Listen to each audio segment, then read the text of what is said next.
I was born in Grand Haven, Michigan. So right on Lake Michigan. My mom was a teacher at Grand Haven High School. My dad owned his own radiator repair shop. So I had a great upbringing. I was involved in sports, and I started drinking when I was 16 years old. It was just kind of the norm to me with my friends. One thing led to another. I started getting heavier into drugs, and eventually I switched over to opiates, and that was, that's kind of when, or that is when everything spiraled out of control for me. I was an everyday opiate user, and just this past January, I wound up losing everything and was homeless. And they wound up letting me stay at the Holland Rescue Mission, which in a million years I never thought I would be, homeless. I was there for a couple weeks, and then I wound up going to Turning Point and getting detoxed off of opiates. And I had thought that if I could just get off of the opiates, I had a fighting chance. It was the withdrawal was like I have some type of trauma or PTSD from the withdrawal when I would run out of drugs. And so, anyways, I wound up getting detoxed, and while I was at Turning Point, it was suggested to me that I go to Guiding Light.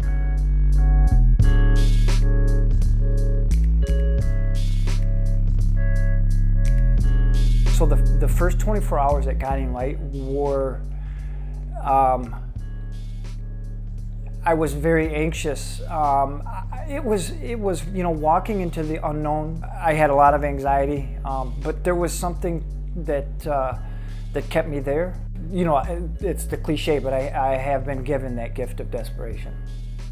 So things for me at Guiding Light started to turn around, I would say, probably after about a month into, a month into Guiding Light. All of the, waking up at, by 6 o'clock every day, making my bed, and getting into this routine.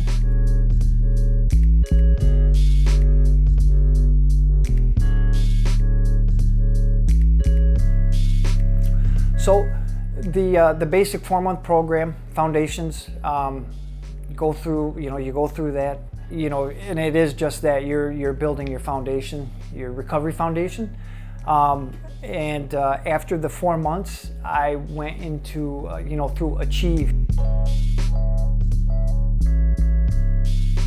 I had experience before with, making resumes, with, interviewing for jobs, but the Achieve program really, polished me up and put me in a good position to get a job. That was, a bit of a transition in itself to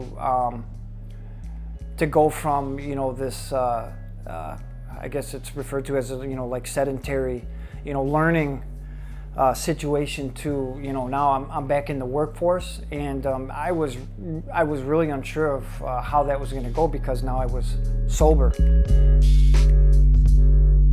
And what a great thing it was to be able to go to work and earn a paycheck, and then, because of the donors, I'm able to, have a place to stay and eat, for free. And so all that money, it put me in a good position.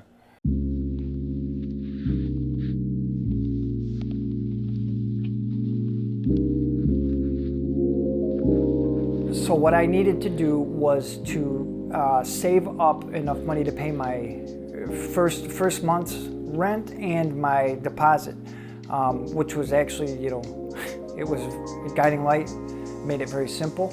So it was nice to come out here, and not have to, and to have some financial security. Iron House, I think the benefits, there's two that come to mind right away. And the first one is that I still have the accountability. And then also, you know, the community here is great. I was made to feel at home right away. And there's always something going on here. So we have this balance of work life and, you know, our recovery and, you know, a thriving social life too.